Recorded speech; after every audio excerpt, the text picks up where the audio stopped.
এই মুহূর্তে আমরা দাঁড়িয়ে রয়েছি মন্দিরবাজার বিধানসভা। আর এই মন্দিরবাজার বিধানসভা দাঁড়িয়ে রয়েছে বেশ কিছুক্ষণের মধ্যে আইএসএফ বিধায়ক পীর যেটা নওশাদ সিদ্দিকী সাহেব তিনি আসবেন। কেন আসবেন? এখানে আইএসএফ এর কর্মী সমর্থক তারা কিন্তু কর্মী সম্মেলন ডেকেছে। আর সেই মন্দিরবাজার বিধানসভা দাঁড়িয়ে আইএসএফ যে 30টি সিট তারা দিয়েছে, এই মন্দিরবাজার কিন্তু তার মধ্যে রয়েছে।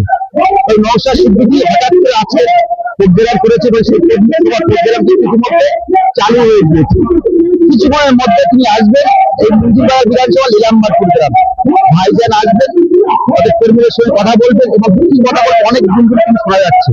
অনেকেই বলছে এই মন্দিরবাজার আইএসএফ প্রার্থী যিনি রয়েছে সেখান থেকে নমিনেশন তিনি করবে না। কেন করবে না?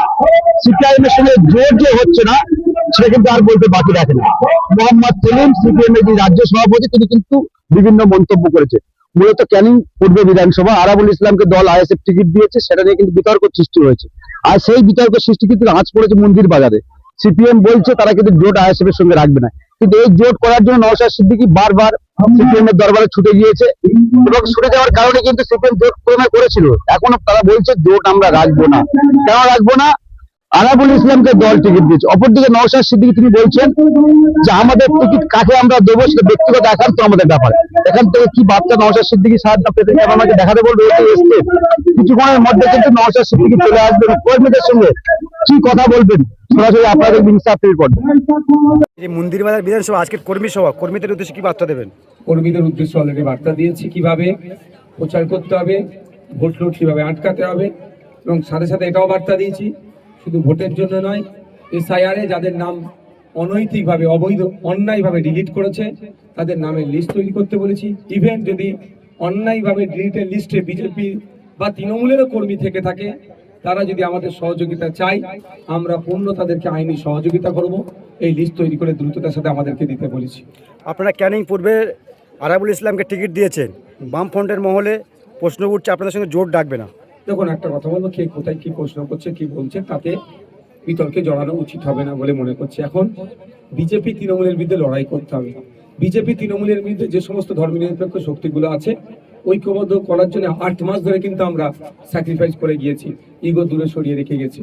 আপনি যে কথা বলছেন, বামেদের পক্ষ থেকে এখনো কোনো অফিসিয়ালি চিঠি আমাদের কাছে আসেনি বা অফিসিয়ালি কোনো বার্তা আসেনি যে কে প্রার্থী করা যাবে না, ওকে প্রার্থী করা যাবে না। 1 নম্বর কথা। দ্বিতীয় নম্বর কথা হচ্ছে আইএসএফ কাকে প্রার্থী করবে না করবে এটা বামেরা কি ঠিক করে দেবে? 1 নম্বর এটা। এর দ্বিতীয় কথা হচ্ছে ঠিক তেমনই ভাবে বামেরা রায়দিঘিতে কান্তি গাঙ্গুলি বাবুকে প্রার্থী করবেন না তার ছেলে সৌম্যবাবুকে প্রার্থী করবেন, সেটাও আমরা ঠিক করে দিতে পারি না। আমরা অন রেকর্ড বলছি আমরা রায়দিঘির সিটটা ছেড়েছি শুধুমাত্র কান্তি গাঙ্গুলি বাবুর জন্য। এখন প্রার্থী লিস্টে দেখছি কান্তি গাঙ্গুলি বাবুর নাম নাই, তাহলে কি আমি বলবো ওই সিটটা আমাকে ফিরিয়ে দাও? তার সম্মানার্থে ছেড়েছি। কান্তি গাঙ্গুলি বাবু যেটাকে মনে করবেন তার প্রতিনিধি হিসাবে কাউকে তার পুত্র সুপুত্রকে দাঁড় করিয়েছেন, তার সময় বাচ্চাকে সরিয়ে দাও স্টেজে। ভোটের এটা প্রচার, ভোটের প্রচার।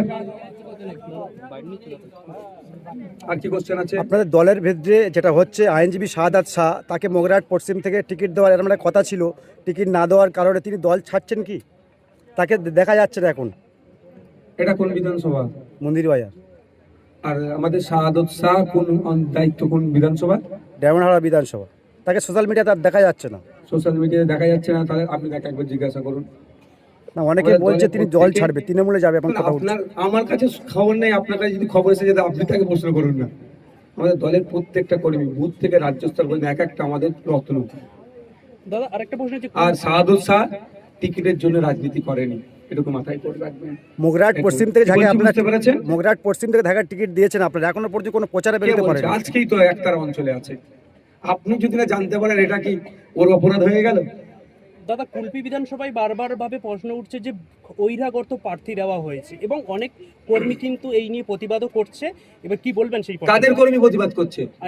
আইএসএফ এর কর্মী কে প্রতিবাদ করছে? নামে লিস্টটা দেন তো। আইএসএফ ওই রকম কর্মী তৈরি করে না। আদর্শ ভিত্তিক একটা দল আইএসএফ। আমাদের প্রার্থী যাকে যেখান থেকে যাকে দেবে তাকে মেনে নিতে বাধ্য আমরা। ইভেন নওশাদ সিদ্দিকী আইএসএফ এর একটা কর্মী। আমার মনে হয় কোন জায়গায় যেন সে মায়ের থেকে মাসির দরে একটু বেশি আপনাদের হয়ে যাচ্ছে। 1 নম্বর। বহিরাগত বলছেন, আমরা ভারতীয়, পশ্চিমবাংলা ইলেকশন, এটা বিধানসভা নির্বাচন, আইনের বাইরে কিছুই নির্বাচন আমরা করছি না। ইলেকট্রাল রোল তুলে যে কোনো জায়গায় কন্টেস্ট করতে পারে। মমতা ব্যানার্জি গিয়েছিলেন কোথায়? নন্দীগ্রামে কন্টেস্ট করতে। ওই তখন তো তাকে কেউ বহিরাগত বলেনি, ও নামটা একটা ব্র্যান্ড বলে নাকি? দেখে দেখে আইএসএফ যারা করে তাদেরকে আবাস যোজনা বাড়ি তালিকা থেকে নাম বাদ দেওয়া হচ্ছে এবং যাদেরকে দেওয়া হচ্ছে 20 থেকে 30 হাজার টাকা ডিমান্ড করা হচ্ছে তৃণমূল কংগ্রেস পক্ষ আমি থেকে। প্রথম কথা বলবো, যাদের মেসেজ ঢুকেছে বাদ দেওয়া হচ্ছে এই ধরনের যদি কেউ থাকে, আমাদের নেতৃত্বদের সাথে যোগাযোগ করতে বলুন, এক নম্বর কথা। দ্বিতীয় কথা হচ্ছে, যাদের কাছে 20-30 হাজার টাকা চাইছে তাদেরকে বলবো, যে চাইছে তার বিরুদ্ধে একটা থানায় অভিযোগ করুন, 20 পয়সা দেবেন না কাউকে। Thank you.